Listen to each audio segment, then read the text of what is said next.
Fundi i vitit ka gjetur një pjesë të qytetarëve në Tiranë duke pritur radhë të gjata për të bërë kontrollin teknik të makinës. Drejtuesit e automjeteve shprehen se mund të kenë më shumë se 8 orë që presin dhe ende nuk kanë mbaruar punë. Kemi 8 orë, po ne duam me bë dokumentat edhe me qarkullu konform rregullave të shtetit. Ne presim se ka shumë radhë dhe këtu punohet, avash punohet. Është gjithë kjo radhë e madhe. Vetëm nga makinat e transportit të mëdha.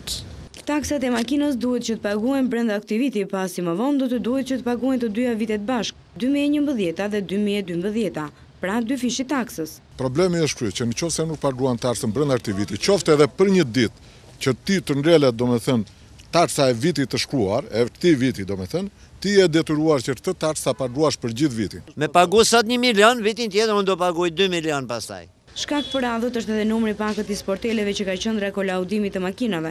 Gjithashtu qytetarët duhet që në fillim të paguajnë taksën e qarkullimit dhe më pas të bëjnë kontrollin teknik të automjetit.